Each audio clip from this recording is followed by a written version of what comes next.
From Ballen Studios and Wondery, I'm MrBallen, and this is MrBallen's Medical Mysteries, where every week we will explore a new, baffling mystery originating from the one place we can't escape, our own bodies. So, if you like today's story, kindly offer to babysit for the follow button, and then right before the follow button comes home at bedtime, make sure to feed all their kids tons of sugar.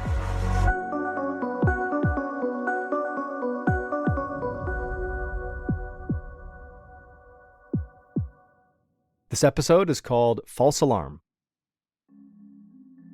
On the morning of December 18th, 2020, 50-year-old Brooke Stroud wandered into her spacious kitchen in Washington, D.C., where she lived with her husband, Stefan, and their 3 young adult children. Brooke shook her head and tried to concentrate as she searched for the cup of coffee she'd brewed earlier. She hadn't been herself the last few days.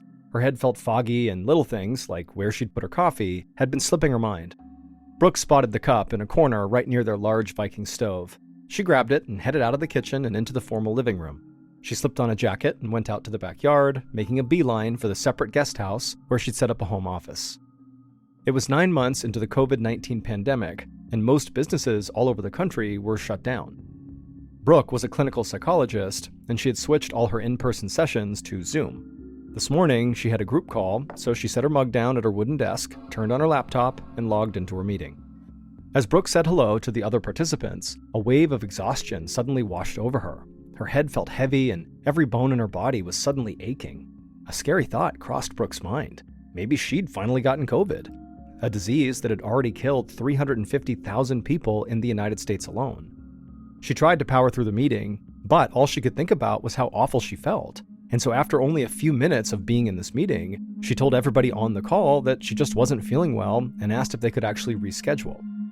After logging out of the Zoom call, Brooke took a minute to collect herself. She didn't think her symptoms seemed like COVID, so she wondered if maybe she was just overdoing it and was maybe tired from the stress of her job. She loved her work, but her hours have been crazy since the pandemic started. More people than ever were turning to therapy to get through these very difficult times. So she decided to cancel the rest of her sessions for the day and just go get some rest. She took the familiar path out of the guest house, through the backyard, and into the main house, walking more slowly than usual. Brooke climbed the winding staircase up to the second floor and into the master bedroom. There she climbed into bed, hoping to sleep off her weariness.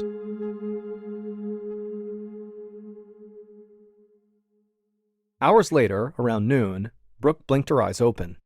Groggily, she sat up and felt around the bed. Her crisp white sheets were now totally damp with sweat. Brooke touched her forehead and realized she was burning up.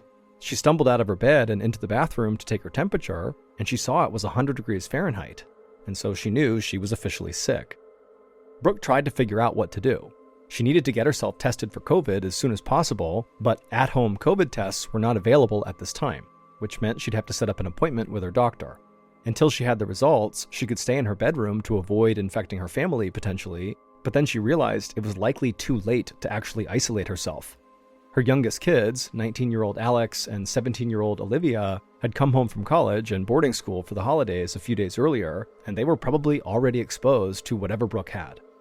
So she decided it likely made the most sense to just kind of go about her day as usual, but at the same time try to keep her distance from the kids and her husband. So Brooke put her hair up in a messy bun and headed downstairs. A few hours later, Brooke gathered everyone for dinner. She sat at one end of their long table, while Stefan and the kids were at the other. Brooke wasn't up to cooking, so she ordered takeout from an Italian place, and the table was overflowing with pastas and salads. Alex and Olivia piled their plates high. They always had big appetites when they came home after months of school cafeteria food. Brooke was glad to see her kids eating, but for her fever was still burning, and she felt barely hungry at all. She pushed her pasta around her plate as her kids talked about what their semesters had been like with all the COVID protocols. Alex went to college in North Carolina, and Olivia was a high school senior at the same all-girls boarding school in Virginia that Brooke had actually attended.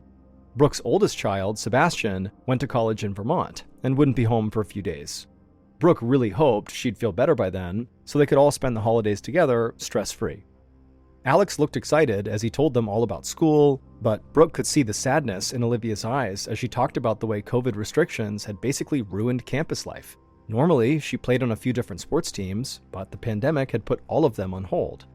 Brooke felt sorry for Olivia. Even though the pandemic was hurting everybody, she knew her daughter was having an especially hard time. She had looked forward to being a senior for so long, and now that she was, everything seemed to be falling apart. But Brooke's job was to be Olivia's mom, not her therapist, and they were all trying to figure out how to adjust to this new normal. After everyone was done eating, Brooke suggested they watch an old Christmas movie. Brooke took a seat at the opposite end of the couch from Stefan and the kids, and then willed herself to stay awake.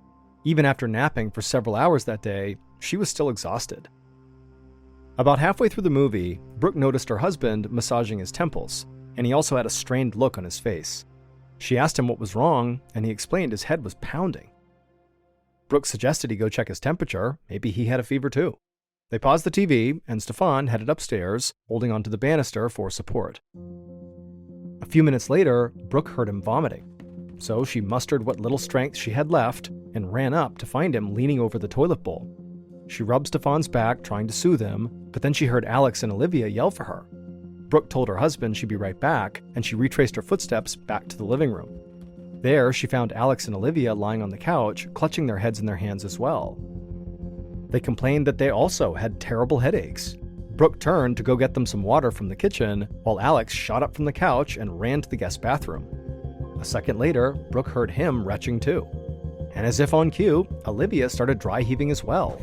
Brooke ran to the kitchen at this point and grabbed a trash can, and she made it back to the living room just in time to set the bin in front of her daughter as she threw up all of her dinner.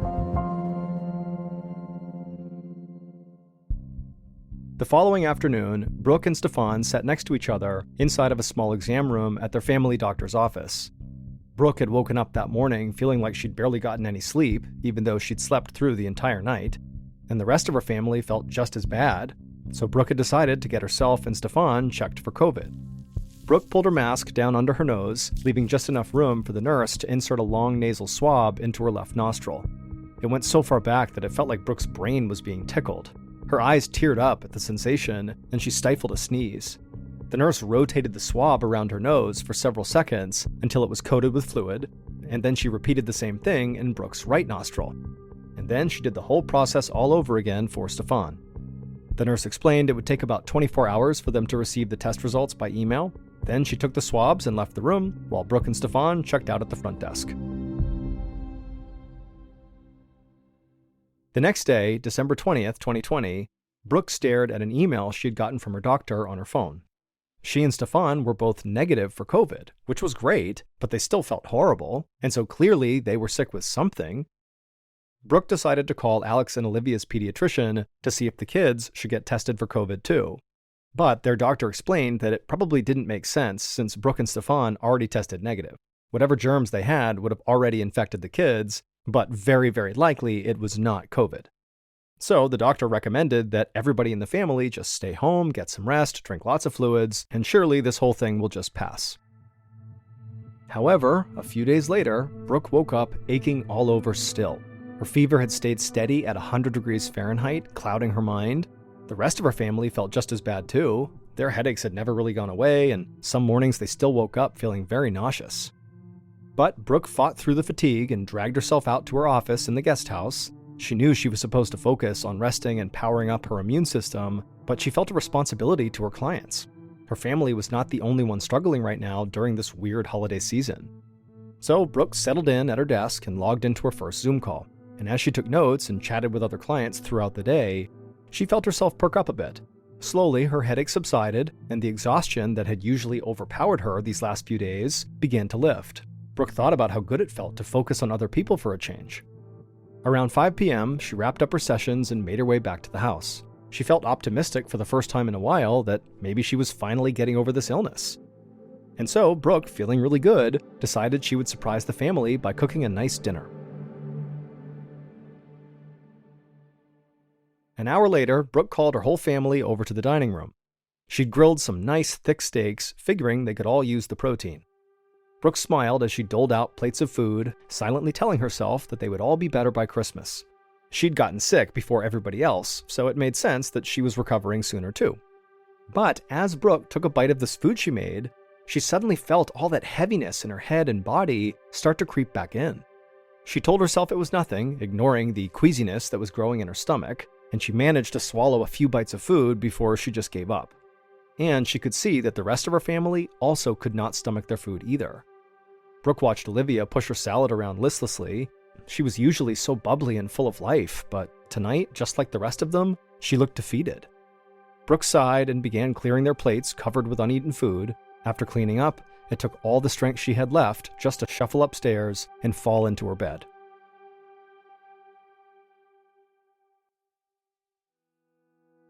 The next afternoon, December 23rd, Brooke heard the front door open. She'd spent all morning in bed, but now she gathered the energy to limp down the stairs to the foyer, her muscles weak from this mystery illness and lack of physical activity. Her hair was matted, and she was wearing the same sweatpants and sweatshirt she'd been in for the past few days. But she managed a weak smile at the sight of her son, Sebastian, standing there with his duffel bag slung over his shoulder, finally home from his college in Vermont. He looked fit and healthy, the rosiness in his cheeks a stark contrast to the paleness of her own face. She'd warned Sebastian that his family was not feeling well, but he joked that, nobody was feeling well these days. After all, it's the pandemic. And he said he would rather get sick at home than spend the holidays somewhere else without his family. Brooke stood at the bottom step, trying to keep her distance from her son, even as she told him how happy she was that he was home. But Sebastian just laughed and pulled her into a big bear hug. Brooke allowed him to wrap his arms around her, a sense of relief washing over her. A few hours later, the whole family sat in the living room eating cheese and crackers, while Sebastian told them all about his fall semester at college. As he described the off-campus house where he lived, Brooke saw Sebastian slowly sink into the couch, and his voice started to sound fatigued. She asked him if he felt okay, and Sebastian said he was just tired from finishing up his last paper for school and then catching a flight home. Brooke smiled and suggested he go to his room and get some rest. But inside, Brooke started worrying that Sebastian might be coming down with this same mystery illness that was dogging the rest of them. A couple of days after Christmas, Brooke's daughter Olivia woke up with a throbbing headache, just as she had every morning since coming home. Her muscles still ached, and she still didn't feel rested at all. In fact, it felt like she could sleep for another 5 hours, and even that probably wouldn't be enough. Olivia looked around her room, noticing all the tissues and dirty clothes she had scattered on the carpet. Usually she kept her space very nice and tidy, but she didn't have the energy or motivation to clean or do much of anything, really. So far, her winter break had been a total disaster. Olivia had expected the holidays to be different because of the COVID pandemic, but she'd hoped to have at least some fun. Now, the only silver lining was her upcoming trip to visit Caroline, her best friend from school who lived in New Orleans. Then, the plan was for them to fly back to DC together and spend 2 more weeks in isolation at Olivia's house. Their boarding school wanted all students to quarantine before returning for the spring semester, so they were going to do that together in DC. But Olivia was now worried that the family's mystery illness could ruin her visit to Caroline's house too. So, Olivia asked her parents to please set up an appointment with her pediatrician that afternoon. If doctors could just figure out what was making her sick, maybe Olivia could get the right treatment in time to go visit her friend. The next day, Olivia sat down next to her very ragged-looking mom at the kitchen table. Brooke blew on the steaming cup of tea in front of her, cooling it down before taking a long sip. She had purple bags under her eyes and her hair was a total mess. Olivia obviously knew her mom was not feeling great, none of them were, but she needed her mom's attention right now. She gathered up her willpower, pushing away the nausea and exhaustion she felt, and reminded herself of the argument she'd practiced. She was determined to see her friend Caroline and get back to living her life. First, Olivia gave her mom a rundown of her visit to the pediatrician the previous day. Dr. Stein had given her a COVID test just to be safe. She also checked for parvovirus, which causes mild respiratory illness, and Epstein-Barr virus, a common illness that would be making Olivia very drowsy. Olivia explained to her mom that all the results had come back negative. Then, before Brooke could even respond, Olivia launched into the speech she'd prepared. She told her mother, since she didn't have any of those viruses or COVID, she should be able to go see Caroline. All she was doing here was sitting at the house and watching TV, and after saying this, Olivia just went quiet and watched her mom consider her words. She could see the wheels in her mother's mind turning, and for a moment, it seemed like her mom might actually agree with her. But before Olivia could celebrate her victory, her mom's face got serious, and she began to speak in a very soft voice. Brooke explained that she, Olivia, her daughter, was already sick, and she couldn't risk traveling and getting worse, even if she didn't know what the sickness was. Olivia immediately huffed in frustration and thought about arguing more with her mom, but as upsetting as this was, she knew her mom was right. She did feel terrible, and clearly whatever she had likely was contagious because her whole family had it. So Olivia turned and headed up the stairs to her bedroom, her breathing ragged and her spirits deflated. Brooke sighed as she heard Olivia kind of stomping around upstairs, obviously still very upset, and Brooke couldn't help but feel sorry for her teenage daughter. This holiday season wasn't what any of them were expecting, but it seemed like Olivia was really taking it the hardest. She thrived on interacting with people, and she had already been through a semester at school full of remote classes and social distancing because of COVID. This trip to New Orleans was supposed to be her big chance to go have some fun and explore a new city with a very close friend. Brooke wondered if there was anything she could do to salvage the rest of Olivia's break. She stood up from the couch, fighting off the dizziness that came whenever she moved too quickly, and just then a thought crossed her mind. Brooke grabbed her phone off the coffee table and made her way outside to the backyard and began looking through her contacts until she found the name John Schifflian, who was Caroline's dad. Brooke paced around the garden as she spoke to John, savoring the fresh air, and she explained to him what had been going on at her house and that unfortunately Olivia was too sick to travel to New Orleans to see Caroline. Brooke was very clear that her whole family had the same bug as Olivia, and that doctors had been unable to figure out what it was, but they did eliminate COVID-19. It was not that. Then Brooke made her pitch to John. Instead of having her daughter Olivia fly to New Orleans, she suggested that Caroline come to stay with them in Washington, D.C. If Caroline came here, she and Olivia could spend time together and hole up in the house and do their required 2 weeks of quarantine before returning to school together. Now, Brooke knew that a lot of parents would immediately reject the idea of sending their child to a house where everybody is sick. But Caroline's father, John Schifflian, was no ordinary parent. He was an infectious disease specialist at Tulane University's medical school. He studied survivors of some of the world's worst infectious diseases, and probably had more information about COVID-19 than anyone else Brooke knew. And so if he was okay with Caroline coming to DC, Brooke was confident that it really was safe. After Brooke made her pitch, there was a few moments of awkward silence, and then John responded. It was widely understood that the longer somebody was sick, whether with COVID or something else, the less infectious the illness becomes to others. If Caroline visited, she likely wouldn't get sick at all, or she'd get a milder version of whatever Brooke's family had. Regardless, she wouldn't be in any significant danger. And also, John knew his daughter would totally go for this idea. She wanted to see her friend. And so ultimately, John agreed to the idea. Brooke thanked John and assured him that she'd do everything she could to make sure Caroline was safe. John thanked her, and then they hung up, and then Brooke practically ran into the house to tell her daughter the great news. A few days later, in early January of 2021, Brooke made her way to the front door of her house.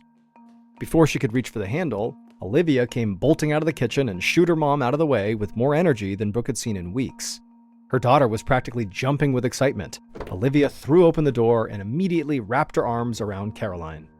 As Brooke watched her daughter light up, she told herself this was the right decision. She turned to Caroline and told her she was welcome to take her mask off. She'd be here for the next 2 weeks anyway, and her dad was aware of the situation. Caroline and Olivia grinned at each other, then they took Caroline's bag and headed upstairs to Olivia's room. A few hours later, Brooke was sitting in the guest house catching up on her paperwork when her daughter Olivia came rushing inside.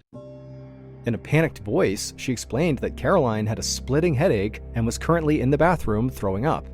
Brooke shot out of her chair, dizziness and anxiety bubbling up inside of her at the same time. Brooke couldn't believe what she'd done. She'd promised John that his daughter would be safe here. Now she was just as sick as the rest of them. Brooke followed Olivia out of the guest house and back to the main house, fighting off dizzying vertigo with every step. The next evening, on January 5th, 2021, Brooke stood outside the bedroom where Caroline was staying. She was trying to figure out if Caroline was asleep or not. Brooke gently knocked, and a few seconds later, Caroline opened up. Brooke realized that Caroline was actually on a video call on her phone, and she quickly apologized, saying she could come back later. But Caroline said don't worry about it, she was on the phone with her dad. Seizing the opportunity, Brooke asked if she could speak to him for a second. Caroline handed over the phone, and Brooke told John she was absolutely mortified at the way his daughter's visit had gone so far. She repeated the apologies she'd been giving Caroline ever since she got sick. But John just waved her apology away. He said it was okay, he'd been the one who signed off on this trip, and he knew that the whole family was sick. And so Brooke felt her anxiety ease a little bit. At least John was not openly blaming her for what was going on with Caroline. However, John wasn't quite finished with his response. He did want to call to Brooke's attention something that Caroline had brought up to him, something very important. Caroline had told him that her symptoms lessened whenever the girls went for a walk around the neighborhood. She also said that people seemed to get very sick very quickly when they came into the main house. That suggested to John that this was not an infectious disease. John thought it was much more likely that it was some kind of environmental illness, meaning there was something in the house doing it. And John actually had a sneaking suspicion about which environmental illness it was. So he recommended that Brooke go to the hardware store as soon as possible. There, she could buy a device that would prove John's theory. Brooke was shocked at what she was hearing, but she promised John she would go to the store first thing tomorrow morning, and then she passed the phone back to Caroline, anxious but excited that they might actually finally figure out what was making everybody sick. The next morning, January 6th, 2021, Stefan returned home from the hardware store with this new device in hand. Brooke grabbed her husband by the arm and rushed him inside, eager to see if Caroline's father had been right. She grabbed the device from Stefan and then hit the on button. And right away, the machine began blaring. The kids ran downstairs, shouting over the alarm to ask what was going on. Brooke pointed to the device and told Stefan to explain it to them as she fumbled with her phone. She very quickly dialed 911 and ran out into the yard, explaining to the dispatcher what was going on through panicked breaths. She pleaded with them to hurry. Within minutes, Brooke heard sirens. She rushed to the door and hurried the firefighters inside, showing them the device that was still going off. The uniformed men yelled over the alarm and instructed everyone to go outside and wait while they dealt with whatever was going on inside the house. Brooke ushered Stefan and the kids out the door and across the street. Pretty soon, curious neighbors were standing in small clusters all along the sidewalk, their eyes wide as they took in all the emergency vehicles before them. As they watched the commotion unfold, Brooke turned to Caroline and asked her to call her father. She wanted to tell John he was right. The firefighters would discover that Brooke's family had a serious carbon monoxide leak in their home, and everyone, including Caroline, had carbon monoxide poisoning. Carbon monoxide, or CO for short, is an odorless, colorless gas that kills hundreds of people every year. When somebody has carbon monoxide poisoning, what happens is the carbon monoxide in the air replaces the oxygen in their bloodstream. As a result, the heart, brain, and body are starved of the oxygen they need to survive. The firefighters who responded to Brooke's call quickly figured out that the leak was coming from the basement furnace. A clamp had come loose and was spewing carbon monoxide throughout the 4-story house. That explained why Brooke felt better every time she worked in the guest house, and why Olivia and Caroline had fewer symptoms whenever they were out walking around in the neighborhood. Brooke was shocked that their smoke alarm already in the home didn't warn them about the poisonous gas exposure, but after inspecting the alarm, she realized it didn't have a CO detector at all. It had been installed a year before Washington, D.C. required them in all residences. In the end, Brooke's family and Caroline all recovered well from the CO poisoning. After the leak, Brooke bought 4 plug-in detectors that she installed on each level of the house, but every time she goes into the basement, she can't help but check to see that the furnace is still properly connected. Hey Prime members, you can listen to new episodes of Mr. Ballen's Medical Mysteries early and ad-free on Amazon Music. Download the app today. And also, Wondery Plus subscribers can listen to Mr. Ballen's Medical Mysteries ad-free. Join Wondery Plus today. Before you go, tell us about yourself by completing a short survey at listenersurvey.com.